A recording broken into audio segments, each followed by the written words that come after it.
할렐루야. 우리 서로 인사하실까요?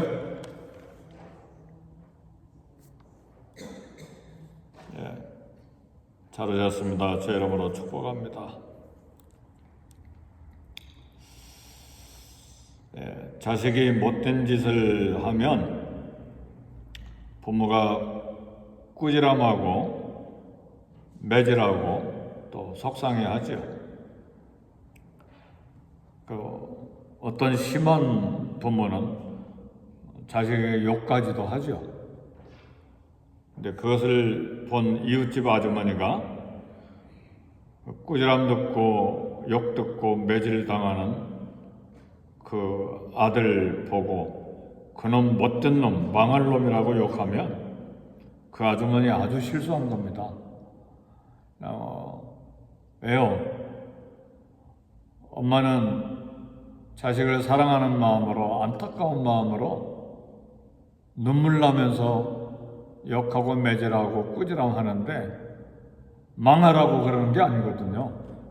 근데 그것도 모르고 막 그 자식 망할 놈이라고 같이 욕해버리면 전혀 본심하고 다른 거기 때문에 아주 미련한 아주머니죠, 이웃집 아주머니가.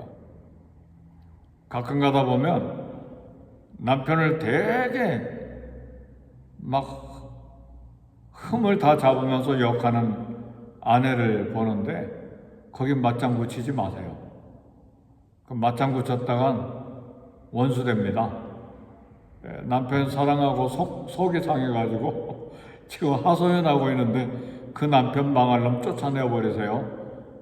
길 걸어가다가 사고 만나서 넘어져가지고 발 부러지는 그런 사람이라고 같이 맞장구 쳤다가 원수 돼, 원수.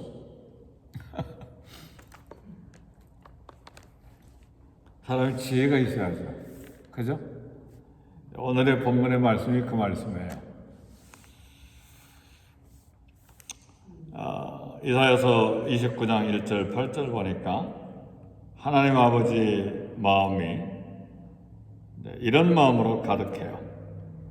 유다 예루살렘이 불순종하고 악한 삶을 살면서 외식으로 형식적으로 제사를 드리는 게 너무 우리 주님 마음이 안 좋으셨어요. 그래서 이사야 1장에 보면 너희들이 아무리 재물을 많이 갖다 바치고 안식일로 모여 절개로 모여 그거 다 필요 없다. 내가 너희들 제사 지기에 건배하다, 피곤하다. 안식일로 모이지 마라. 오늘날로 말하면 예배 드릴 필요 없다. 너희 손에 피가 가득한데 너희들이 아무리 손을 들고 기도해도 나 듣지 않아. 막 하나님 마음이 그런 거예요. 예루살렘을 향해서. 예루살렘의 불순종, 악한 삶, 그리고 그런데도 제사 드린다고 재물 갖다 드리고 예물 드리고 이게 다 율법을 따라서 하는 거잖아요. 하나님께서 아수르를 방망이로 불러서 이제 채찍질하기를 결심하셨어요. 아수르가 예루살렘을 심하게 이제 매질하게 되면 하나님 마음이 어떻게 될까? 예루살렘 택한 백성 하나님 막 불같이 화가 나가지고 방망이를 가지고 막 채찍질하는데 아수르가 막 도에 넘게 막 예루살렘을 심하게 때리고 죽이고 하면 아버지 하나님 마음이 어떻겠냐 그 말이에요. 막 불이 타는 듯 해가지고 고통스러워가지고 아수르에게 분노를 쏟으시겠다는 말씀이에요. 그게 오늘 말씀이에요. 하나님 마음이, 우리 하나님 아버지 마음이 이랬다 저랬다 하잖아요. 한편은 사랑하시고 한편으로는 분노하시고. 이 아침에 이것이 우리의 주제예요. 어떻게 하나님 앞에 바로 살아야 될지. 그래서 오늘 본문에 보니까 하나님께서 이사야 선지자를 통해서 예루살렘을 아리엘이여 아리엘이여 그렇게 불러요. 29장 1절 보니까 아리엘이여 아리엘이여. 아리엘이라는 말이 두 가지 뜻이 있어요. 하나님의 암사자라는 뜻도 있고 하나님의 번제단이라는 뜻도 있습니다. 번제단 뜻이라면 번제단이여 번제단이여 예루살렘을 두고 부르신 이름이에요. 아리엘이여 아리엘이여 하지만 예루살렘이여 예루살렘이여 어디서 많이 듣던 말 아닙니까? 우리 예수님이 예루살렘을 향해서 예루살렘아 예루살렘아 암탉이 병아리를 모으듯 내가 너희를 부른 게 몇 번이냐? 예루살렘아 예루살렘아 우시잖아요. 왜요?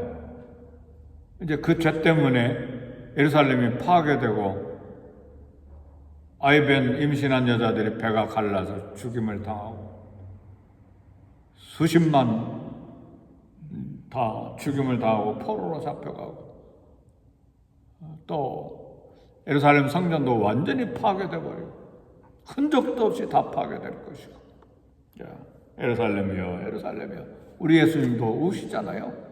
이게 이제 우리 하나님의 마음이에요. 오늘 저와 여러분을 향한 마음이시기도 해요.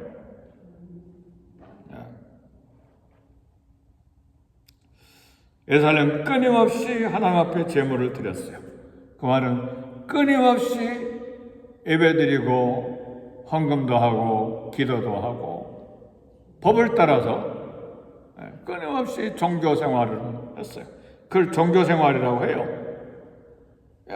마음이 없이 생활이 없이 순종함이 없이 그런 외적인 이렇게 종교 생활은 계속 하는 거죠. 해마다 절기가 돌아올 때도 율법을 따라 제물을 하나님 앞에 드렸어요. 그러나 29장 2절에 뭐라고 이야기합니까? 내가 아리엘을 괴롭게 하리니 그가 슬퍼하고 애곡하며 내게 아리엘과 같이 되리라. 번제단은 뭐합니까? 불을 태우잖아요. 그죠? 불을 태우는 것처럼 내가 예루살렘 너를 괴롭게 하고 슬퍼하게 하고 애곡하게 하겠다. 징계하시겠다는 말씀이에요.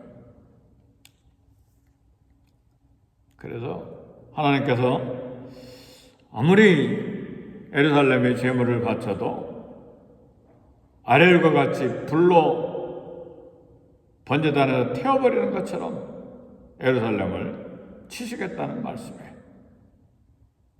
성도 여러분, 제물로도 돈으로도 예배, 형식적인 예배로도 하나님 마음을 얻을 수 있는 것이 아닙니다. 우리 잘 생각해야 돼요. 우리 새신자들에게는 이 설교가 좀 어려운 설교예요. 새신자들은 처음부터 막 예배 참석하는 거, 헌금 드리는 거, 봉사하는 거, 또 시간 잘 지키는 거 다 가르치고 또 실제로 그렇게 해야 되니까. 그러나 오래된 성도들은 그런 11조 감사헌금, 제물, 돈, 예배, 뭐든 봉사, 하나님 마음을 다 얻을 수 있는 게 아니에요. 뭐가 따라가야 되느냐? 의로운 삶이 따라가야 돼요. 순종하는 생활이 따라가야 돼요. 하나님 마음을 보시거든요. 중심을 보시거든요. 그래서 미움이 가득한 가운데 막 예배드리고 막 증오하는 마음이 있으면서 막 찬송 부르고 하나님 아주 싫어하세요. 우리 예수님도 그래서 너희들이 예물을 드리다가 원망 들을 만한 생각이 그런 사람 나면 예물을 잠깐 드리지 말고 가서 먼저 화해하고 와서 그 다음에 예물을 드려라. 그래야 내가 받겠다. 우리 예수님도 말씀하셨잖아요. 잘 생각하셔야 돼요. 내가 미움이 있고 막 증오가 있고 저 사람 잘못해서 내가 막 비판하고 그래서 난 정당해, 내가 의롭게 생각하니까 천만에 우리 하나님 그거 원하지 않으세요.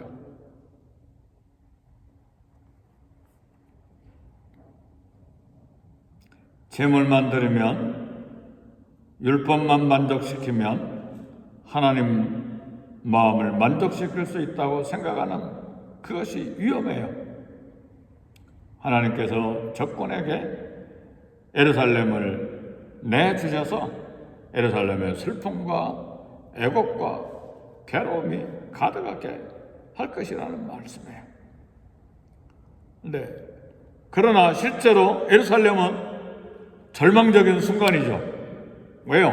앞으로 아수르 대군 18만 5천 명이 완전히 포위할 것이기 때문에, 개미 새끼 한 마리 나갈 수 없기 때문에 1년이고 2년이고 가둬버리면 굶주려서 다 죽어버리는 거예요.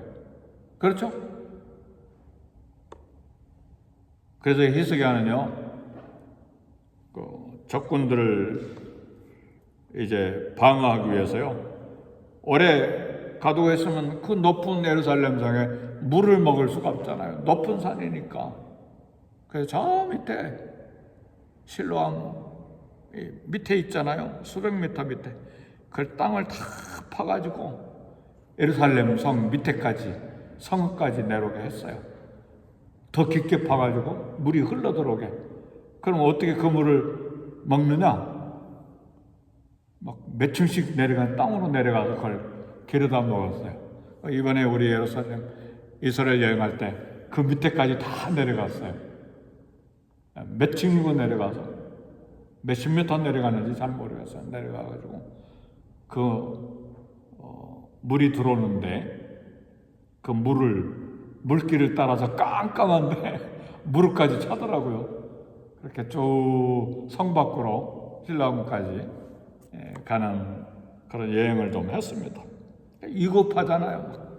근데 예루살렘 다 멸망되는 이게 순간에 하나님께서 예루살렘을 침공하는 적군들을 바람에 날리는 먼지와 겨처럼 흩어버리시겠다고 하셨어요.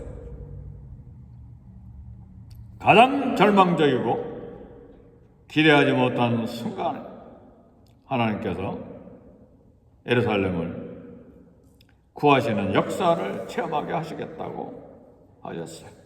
5절이 그 말씀이에요.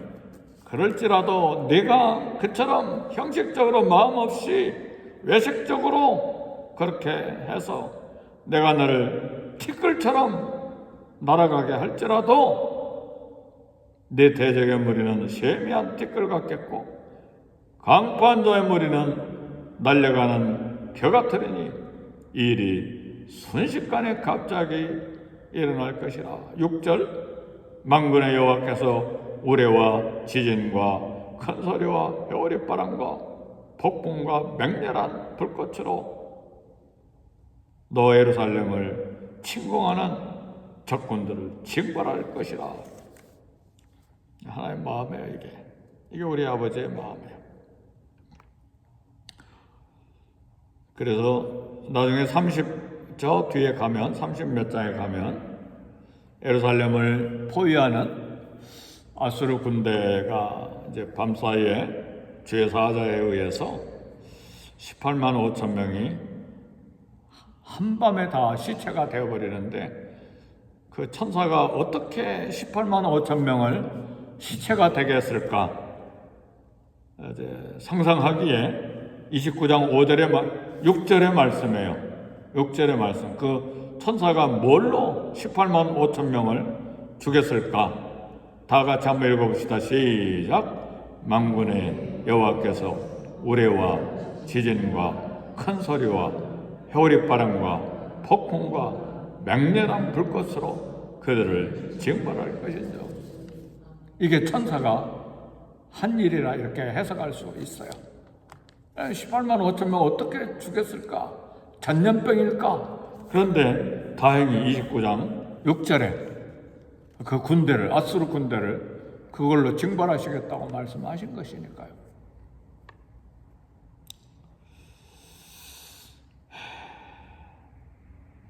아수르의 예루살렘 침략은 그래서 어떤 것과 될 것인가? 예루살렘 성 안에 히스기야와 백성들은 사시나무 떨듯 얼굴이 새파래져 가지고 공포가 넘치죠. 예루살렘 성 안에 군인들만 있는 게 아니잖아요. 여자, 아이들, 노인들 다 있잖아요. 근데 다 죽임을 당할 것인데 하나님께서 아리엘, 하나님의 번제단, 하나님의 암사자 예루살렘을 치는 이 열방 아수르 어떻게 하실 것이냐?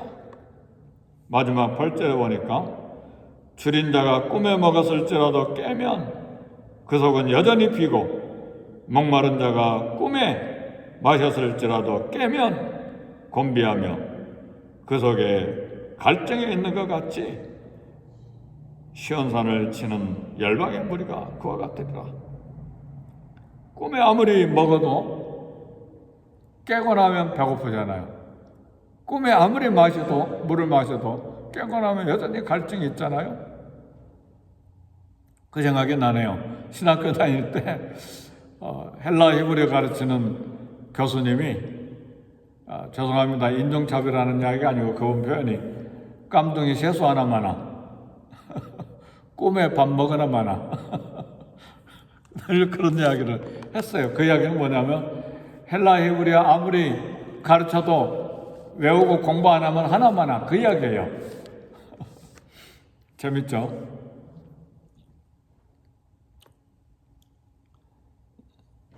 성도 여러분, 예루살렘에 임하는 징계는 하나님께서 예루살렘을 파멸하기 위한 것이 아니에요. 순종을 회복하도록 하는 하나님의 엄한 사랑이에요. 오늘 우리가 얻을 교훈은 정확합니다. 우리에게 폭풍과 채찍과 징계를 하나님이 허락하신 것은 우리를 미워서 하시는 것이 아니고 멸망시키기 위한 것이 아닙니다. 그러나 아버지의 마음을 알아야 돼요. 아까 자식을 꾸지람하는 부모의 마음, 남편의 흉을 보는 아주머니의 마음, 불타잖아요. 그 불타는 마음을 알아야 돼요. 아버지의 마음을 알고 마음이 돌아와야 돼요. 마음도 돌아오고 몸도 돌아와야 돼요. 삶이 없는, 생활이 없는 재물, 예배, 하나님이 싫어하신다 그 말이에요. 마음이 빠진 신앙생활, 입으로만 하는 신앙생활, 거칠애뿐인 형식적인 예배, 삶이 없는 종교의식, 하나님은 그걸 징계하시겠다고 말씀하시는 거예요. 헌금만 드리면 되겠지, 예배만 드리면 되겠지, 하나님 그렇게 호락호락하시는 분이 아니세요. 우리 자식들도 그렇잖아요. 마음도 없이 입으로만, 아니면 마음도 없는 선물 갖다 줘봐요. 아빠 엄마가 기뻐하시나? 참말해요. 다 속 알잖아요. 그잖아요. 하나도 안 기뻐요. 조그만 것이라도 마음과 뜻과 정성이 있고 진정으로 고마워하는 마음을 가지고 준비할 때에 기뻐하고 즐거워하는 것이죠. 우리 아버지 하나님 마음이 그렇습니다. 하나님 아수르를 불러서 아리엘, 번제단, 재물처럼 불타는 아리엘처럼 되게 하시지만 하나님의 마음은 위선적인 경건을 싫어하신다는 걸 보여주신 거예요. 내 삶을 거룩한 산제사로 드리기를 원하세요. 그래서요, 세상에 살면서도 정직해야 돼요. 아멘입니까? 깨끗해야 돼요. 남 속이면 안 돼요. 아주 중요한 이야기예요. 하나님께만 교회 가서만 잘하면 되겠지. 아니요. 하나님은 어디서든지 정직, 깨끗함, 하나님 앞에 바른 삶, 그걸 가지고 주일날 하나님 앞에 예배 드리는 거예요. 그게 예배예요. 근데 몸만 예배 드린다, 하나님 안 받으셔. 하나님의 선하시고 기뻐하시는 또 온전한 뜻이 무엇인지를 분별하면서 이 땅을 살아가는 지혜,